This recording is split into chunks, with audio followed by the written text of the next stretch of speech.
humanity. Keep watching The Politics every Friday, 12 p.m. Eastern Time on New York Parrot TV, the voice for humanity. Welcome to Talking Politics. My name is Robert Press. I'm a reporter, as you can see by my official New York City press card. I write for the Bronx Post and Parkchester Times. Both, like this show, are part of Muslim Media Corporation. I also contribute to the Co-op City News and have a blog at www.100%.blogspot.com, along with Facebook pages 100% What is Going On in Your Community Board. The views expressed on this show are those of the host, any guest, or anyone who is commenting at the bottom of the screen, and not necessarily those of Muslim Media Corporation. Yes, you will notice that I have a haircut, but it will grow back in a few months. Now, let's go to the weather report. Today, Friday, the temperature should get up about 67. Saturday, it drops down to a high of about 56. With on Sunday, a high of 59 with a good chance of rain on Sunday.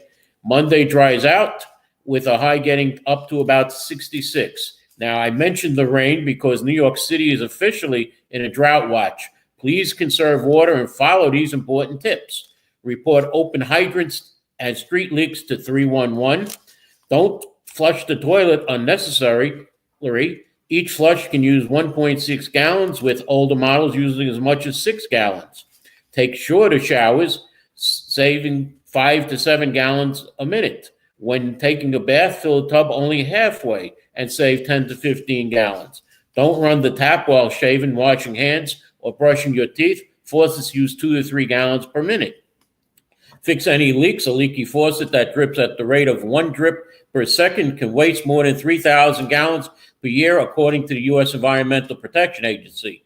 And run the dishwasher and washing machines only when full, using short cycles if available. Turn off the water while washing dishes. And I want to thank Bronx Borough President Gibson. She put this out in her weekly report.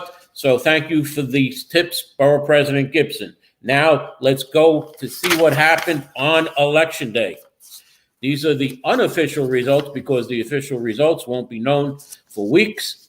But the unofficial results have declared a winner for President Donald Trump, and Vance. The Trump-Vance team received 50.7% nationwide. In New York State, they received 43.25%, and in the Bronx, 26.69%. The Harris-Walz team nationally received only 47.7%. In New York State, they received 54.65%, and in the Bronx, they received 71.25%. The latest Electoral College figures show Donald Trump at 302 electoral votes and Kamala Harris at 226, where 270 electoral votes are needed to win. Donald Trump will become the 47th president of the United States and only the second president to win non-consecutive terms. President Grover Cleveland, who was elected in the 1800s, was the first and only other president to win 2 non-consecutive terms. Let's see how the U.S. Senate race went. Christian Gillibrand wound up with 55.82%. Michael Scarponi on the Republican conservative line received 39.28%, and Diane Sayre on the LaRouche line received 0.45%. There were 4.117% blank votes. When I say blank votes, that means that nobody filled in for that office. They just filled in for president, and you'll see as we go down the line, there'll be more blank voters. In Congress, the 14th Congressional District, Congresswoman Alexandra Ocasio-Cortez won with 64.58%. In the Bronx, she garnered 66.40%, and in Queens, 62.60%. Tina Forte, running on the Republican line, got 26.70% total. Conservative line, she received 2.41%, equaling 29.12%. In the Bronx, candidate Forte received 24.19%. On the Republican line, the conservative line, 2.47%, which was 24.65% for Tina Forte in the Bronx. In Queens, she did better. She received 29.44% on the Republican line, and 2.34% on the conservative line, which totaled 31.79% in Queens. Now, as for the blank voters, 5.71% total didn't vote for this office. In the Bronx, it was 6.45%, and in Queens, 4.91%. Moving on to the 15th Congressional District. Congratulations, Congressman Richie Torres, upon winning re-election with 69.41% of the vote. Gonzalo Duran, who ran on the Republican line, received 17.24%, and on the conservative line, he received 1.87% for a total of 19.11%. Jose Vega on the LaRouche line received 2.14%. And blank voters who left this position empty were 8.79% of the voters. As we get into the state Senate races, the 32nd, Louis Sepulveda won with 69.58% of the vote. Bernadette Strout on the Republican line received 16.32%, conservative line 1.86%, for a total of 18.17%. The blank voters here were 11.80% who skipped this position. For the 33rd State Senate District, Gustavo Rivera won with 62.3% on the Democratic line, 5.01% on the Working Families line, for a total of 67.04%. Mr. Dion Powell, who survived with the Trump overflow, got 20.60% on the Republican line, 1.86% on the conservative line, for a total of 22.46%. And here, the blank voters who skipped this race were 10.06%. As we go to the 34th Senate District, it is a total of, and congratulations to State Senator Fernandez, she received 60.89%. Edwina Herrera on the Republican line received 26.71%. On the conservative line, she received 2.63%, for a total of 29.35%. Here, the people who left this position blank were 9.43%. And in the 36th State Senate District, congratulations to Senator Jamal Bailey, who received 78.24%. There was no Republican challenger, and conservative Irene Estrada received 7.12%, as the blank voters for this position were 14.41%. When we get into the Assembly, Landon Diaz won with 63.88%. I will just give you the winner now, as I see him going in a little long on this, but I will mention that 13.67% did not vote for this position. The 78th Assembly District, George Alvarez won with 65.02%, and 11.33% of the people did not vote. I'll give you the totals of their opponents. By the way, in the 77th Assembly District, Norman Sobey McGill received 17.68%, and the Conservative Party candidate, Ms. Elena Del Carmen Tejada Fabian, received 4.22%. John Santiago, who ran against Assemblyman George Alvarez in the 78th, received a total of 23.30%. In the 79th Assembly District, Santel Jackson received 70.45%. Sharon Darby on the Republican line, 14.44%. Emmanuel A. Finley Jr. on the conservative line, 2.89%. And people who skipped this or left this blank were 11.92%. In the 80th Assembly District, Assemblyman John Sicaro Jr. won with 59.87% of the race. Republican Nicholas Mauricio received on the Republican line 23.98%. Grace Marrero on the conservative line received 4.57%. 10.90% of the people left this position blank. In the 81st Assembly District, Jeffrey Dinowitz received 70.19%. Kevin Pazmino received a total on the Republican and conservative line of 20.94%. 8.02% of the people left this position blank.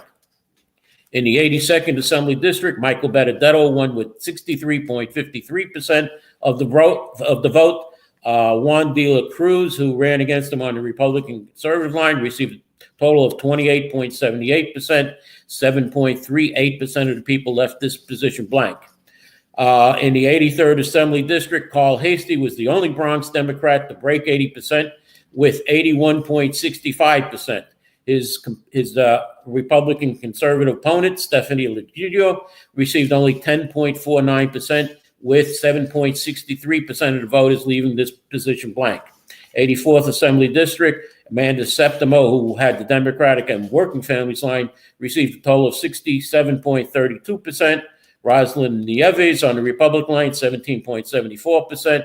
Tyreek Goodman on the Conservative line, 2.53%. And 12% of the people did not vote for this position.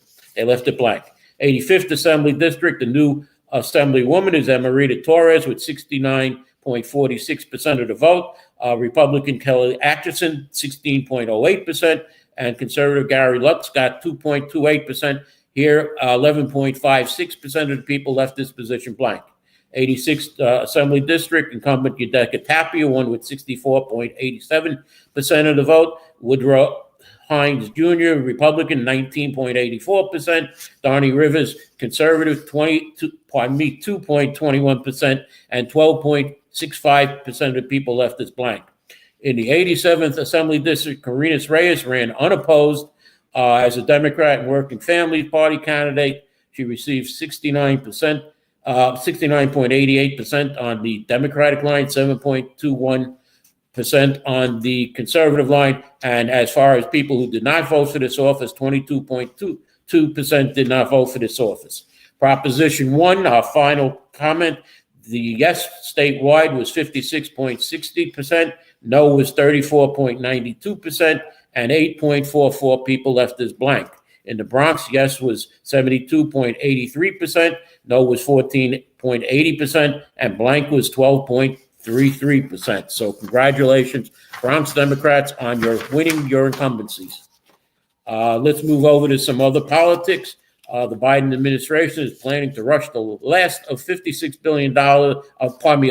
billion remaining in the Ukraine security assurance out the door by Inauguration Day as the outgoing team prepares for the weapons flow to end once President Trump is in office. Vice President Kamala Harris has conceded the election to President-elect Donald Trump, urging her supporters in a speech delivered at her alma mater not to despair, but to continue the fight that fueled her campaign. Even as Democrats nurse their despair over Trump's triumphant victory in the presidential race, they're still clinging to hope that they can take narrow control of the House. But their optimism is running into reality. The nightmare that U.S. Senator Chuck Schumer was dreading is shaping up to be worse than he could have imagined. Next year, he will no longer be the Senate Majority Leader and may be leading a smaller than anticipated Senate minority. The temperature is rising in the battle to lead the Senate Republicans in the House and the Senate majority, with U.S. Senators John Thome and Jim Cornyn facing a one-week sprint to win the top spot after the GOP clinched control of the upper chamber. As far as numbers of votes here in New York, Donald Trump collected at least 177,000 more votes in New York this election than he did in 2020, and at least 610,000 more votes than he did in 2016. His gains in New York suggest the electorate had increasing delusionment with Democrats.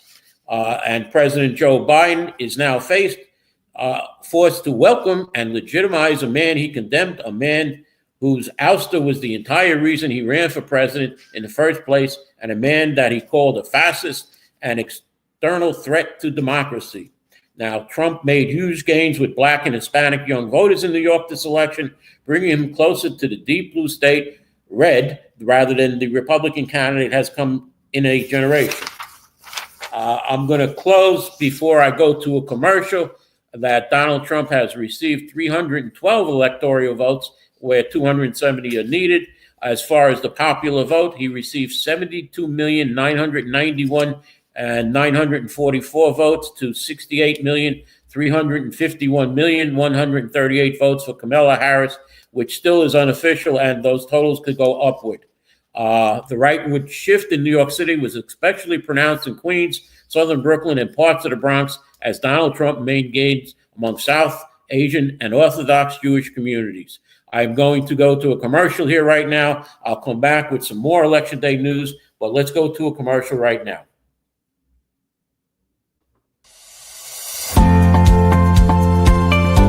Ladies and gentlemen, welcome to the official launch of the Bronze Post, your premier source for news and information in the Bronx. As the CEO of Muslim Media Corporation, it gives me great pleasure to introduce the Bronze Post, our latest endeavor dedicated to serving the vibrant and diverse community of the Bronx. Oftentimes, mainstream media portray this county in the most negative way possible, all because Bronx continued to be judged in the 70s and 80s when Bronx was burning. Today, as we enter the small business month of 2024, Muslim Media Corporation is proud to announce the formation and the creation and establishment of a new newspaper that will cover the entire Bronx, continue to highlight the new Bronx, the new realities and the new developments and the new attributes of the Bronx. Some things that are not being covered by, again, our mainstream media.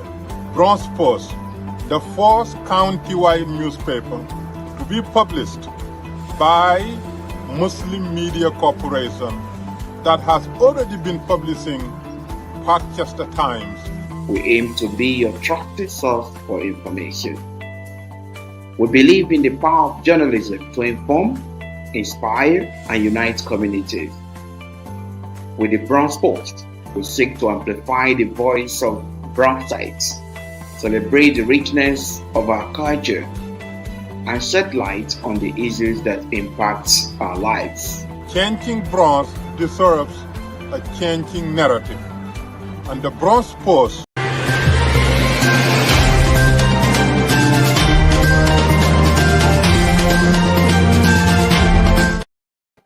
Okay, let's continue with Donald Trump's promise on the campaign trail. In particular, his proposal to deport millions of immigrants across the country has unsettled many here in New York City, home to roughly 3 million foreign-born residents.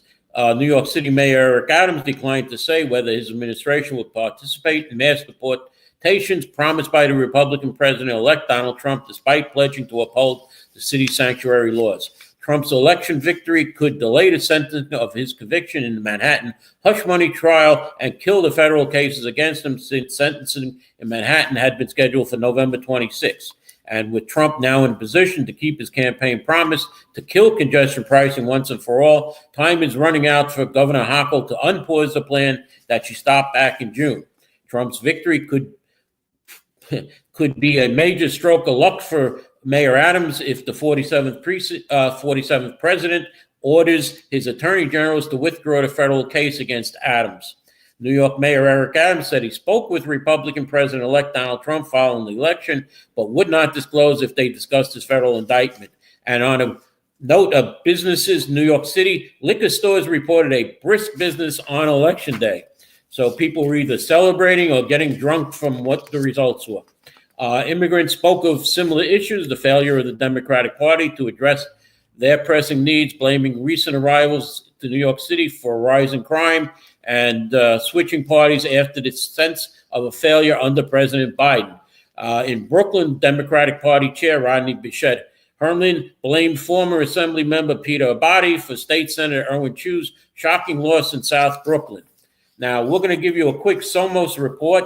The New York City elected officials are down in Somos, with the exception of, Mayor Adams has not gone, Chuck Schumer has not gone, and Hakeem Jeffries has not gone. So an injured Democratic Party is trying to figure out its way forward at Somos, 1,600 miles south of New York, from the island where a Trump stumper called a floating island of garbage before Latinos increasingly broke for the former president. Democrats were in finger-pointing mode, and Latino voters are taking center stage in the reckoning. It feels like therapy. We are here confessing to our sins and listening to what others do the same. Harry Gardino, the Dominican-born leader of DC 37, New York City largest private sector union, said he was speaking to a crowd of state lawmakers, lobbyists, and activists attending a panel titled Navigating change together. The Latino Vote 2024. He and others are willing to confess what, in their view, Democrats needed to do but couldn't do, say before the election. The migrant crisis drove away voters, Latinos included, from the Democratic Party. Focusing on gender identity and abortion is out of touch with many working class folks' main concerns. Talking about positive macroeconomic trends when rent is high and grocery prices are crushing is a fool's errand. While they were struggling to find affordable housing in a city that has a residency requirement, migrants have hotels. He said, expressing a concern he heard from members in the meeting while we were struggling to fight for economic justice, migrants were given debit cards, he added. They were getting health care while we were trying to fight for the very same health care that we have fought for in our collective bargaining. For some reason beyond the lower 48, with tropical air wafting around Suma's conference, indoor El Caribe Hotel inhibitions were tempered and Democrats felt free to let it all hang out. It's refreshing to hear all things said on a stage that I hear when I talk to my constituents, that I think in my head, and sometimes we don't say it out loud, said Assembly Member Carinas Reyes of the Bronx, who was organizing the conference. Reyes approached the event by playbook, which was eventually able to express herself. For some Latinos, they care about equality, they care about fairness, but sometimes abortion is not a priority for them, Reyes said. Gender rights is not a priority. Not that it's not important, it's just not a priority. They were voting on their priorities. Their priorities were clearly the pocketbook issues. Governor Hochul has come up with in conjunction with the New York State Division of Human Rights, Hate and Bias Prevention Unit, announced a public information campaign to educate New Yorkers about the support available in combating hate and bias in communities across New York State, as well as the importance of reporting such incidents when they occur. The campaign, entitled Calling Out Hate, will be featured in the coming months in the New York subway, Metro North, and Long Island Railroad train cars and transit stations. It will also be included in the statewide division educational events, reminding New Yorkers that that hate has no home in New York and that we all belong here. Hate has no place in New York State. It is critical that we come together to prevent any person from enduring discrimination or feeling endangered because of hateful rhetoric or acts. Governor Hochul said we must call out hate whenever we see it, and in doing so, we must empower our communities to protect each other and find commonality in our differences. Yes, poor Peanut the squirrel. Hundreds of threatening and harassing messages were sent to the Department of Environmental Conservation over the weekend following the euthanasia of a famous social media squirrel, state officials said Sunday evening. Peanut the squirrel. The state police, meanwhile, are investigating an emailed bomb threat that targeted a DEC office in Steuben County. The threat to the DEC came several days after an online outrage over the death of Peanut, a squirrel owned by Chumming County man Mark Longo. The squirrel was taken by DEC and later euthanized in order to test for rabies after the animal reportedly bit one of the people involved in the seizure. Peanut's death became a cause célèbre for the political right, a story that combines the relatively new phenomenon of social media anger with a rage for perceived government overreach. Former Congressman Lee Zeldin tweeted a photo from the movie Braveheart to win this one for Peanut. As far as Mayor Eric Adams' trial goes, a Manhattan judge has set Mayor Adams' federal trial to start April 25th, 2025, 2 months before the mayor plans to stand for re-election in the Democratic primary. Arguing that for a trial as soon as possible, Adams' attorney Alex Spiro said he wanted the mayor to avoid running this hanging over his head, that being in court wouldn't give Adams a realistic chance of being actively involved in the process of campaigning. Adams has pleaded not guilty to a criminal indictment of alleged bribery, taking foreign campaign contributions in a straw donor scheme. Judge Ho has suggested he expects a trial that will last 4 to 6 weeks, which would mean Adams could continue into the month. It could continue into the months of the election. Adams himself appeared last Friday in court, where the judge also heard arguments on a motion to dismiss the bribery charge that the mayor's lawyers filed soon after he was charged in September. Let's go here to police in Inwood are being restrained on pursuit protocols after officers in an NYPD cruiser drove through a closed street where elementary school students were holding recess. Then there was a confrontation at the New York City Marathon between interim Commissioner Tom Dolan and Tariq Sharif, the New York City Police Department's acting chief of staff and deputy commissioner for public information, and Chief Jeffrey Madry intervened and got in between them, and it wasn't clear what sparked this disagreement. Now, let's go to a Mississippi case. This is coming off of the U.S. Attorney's Office website. An indictment was unsealed yesterday in the Southern District of Mississippi, charging Hinds County District Attorney Jody E. Owens, Mayor of Jackson, Mississippi, Chok Antar Luban, and former president and current member of the Jackson City Council, Aaron Banks, all of Jackson, with participating in a bribery scheme to enrich themselves. The indictment alleges that Jackson's mayor, the district attorney in Jackson, and members of Jackson City Council conspired to accept bribes in exchange for official acts benefiting purported real estate developers, as alleged in the indictment, from campaign donations generated through laundered money and stacks of cash bribes. The members of the conspiracy allegedly offered and accepted bribes in exchange for official acts. The Justice Department is committed to investigating and prosecuting bribery in the forms of public corruption.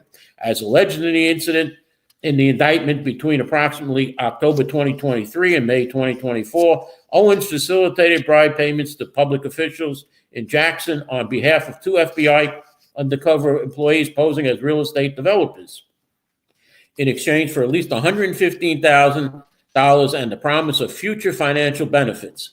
Owens instructed the developers that for their project to succeed, they needed to secure the support of certain public officials in Jackson through bribery. Those public officials included the mayor, Councilman Banks, former Jackson City Councilwoman Angelique Lee. Owens instructed developers how much, where, and when to bribe these officials. As part of the scheme, the Mayor Lubama accepted a bribe payment of $50,000 from the developers in exchange for exerting his influence and taking official action related to the developers' proposal and project in downtown Jackson. As directed by Owens and the mayor, the bribe payments were concealed as $5,000, $10,000 campaign contributions from third parties and individuals, including Owens. The mayor then laundered that money through his campaign account before cashing out a portion of the payment. The indictment also charges that part of the scheme, Councilman Banks solicited a $50,000 cash bribe in exchange for his votes in support of the developer's proposal project in downtown Jackson. Banks accepted an additional payment of $10,000 in cash, along with a promise to provide funding for employment of a family member and protective detail service. As part of the scheme, former Councilwoman Lee allegedly accepted $10,000 debt repayment, $3,000 in cash, and a shopping trip worth approximately $6,000 luxury goods in exchange for her votes in support of the developer's proposed project in downtown Jackson. Additionally, the indictment alleges that on May 22nd, an FBI agent approached Owens, identified himself as an FBI agent, and asked Owens about his involvement in the bribery scheme. During the interview, Owens made material false statements to the FBI agent. Owens is charged with one count of conspiracy to commit federal program bribery, honest service, wire fraud, money laundering, 3 counts of federal program bribery, 1 count of using a facility interstate commerce in the furtherance of unlawful activity, 1 count of honest service, wire fraud, 1 count of money laundering, 1 count of lying to federal officials. Mayor Obama is charged with 1 count of conspiracy to commit federal program bribery, honest service, wire fraud, money laundering, and 1 count of federal program bribery, 1 count of using a facility in interstate commerce in furtherance of an unlawful activity, 1 count of honest wire fraud, and 1 count of money laundering. Banks is charged with 1 count of conspiracy to commit federal program bribery, honest service, wire fraud, and money laundering, and 1 count of federal program bribery. A federal district court judge will determine any sentence after considering the U.S. sentencing guidelines and other statutory factors. The FBI is investigating this case, and and it is noted that an indictment is merely an allegation. All defendants are presumed innocent until proven guilty beyond the reasonable doubt in a court of law.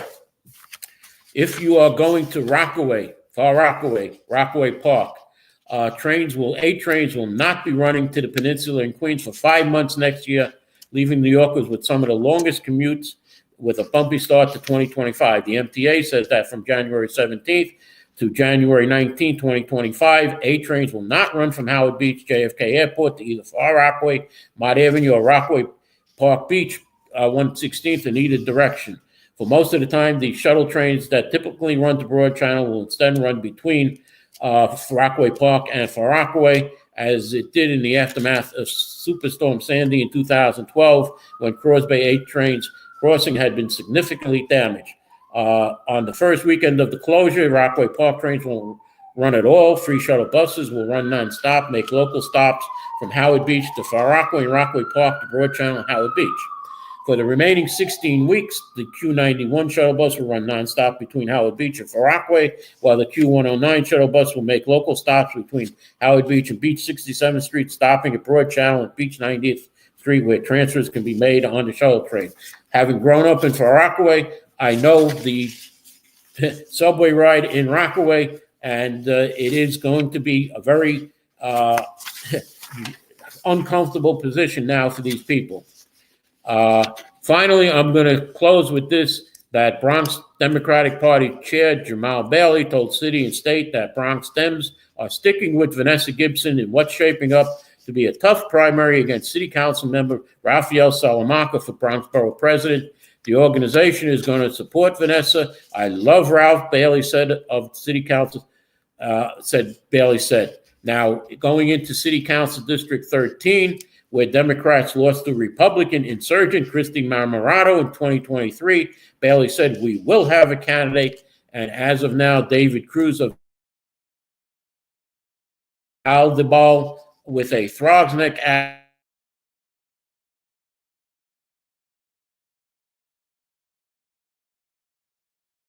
listed as challenging the incumbent Christy Marmorato. It is expected that at least one or two more Democrats will come in, and it is not expected that the incumbent Councilwoman Marmorato will have a challenge on the Republican line or on the Conservative Party line. And that is it. I'm also working on another story about the 32BJ PAC, but that will be coming up on future shows. So let me say thank you for watching, and I will see you next week. And yes, Kevin, thank you for the comment. And hey, Kevin, thank you for watching. Do you know that there is a publishing company that wants to make life easier for you as a writer? This publishing company is called World Inkers Printing and Publishing. We publish in all different languages, and we're looking for writers of all genres, all formats. We're looking for scholars, ghostwriters, playwrights, poets, short fiction, novelists, you name it. We're looking for anybody who is interested in writing and the craft of writing to be in touch with us. You can reach us at info.worldinkers@gmail.com. With World Inkers Printing and Publishing, you do not require a lot of money to publish with us. Contact us today at info.worldinkers@gmail.com. Become a winner with other authors at World Inkers Printing and Publishing. Give us a shot. We will surely miss you.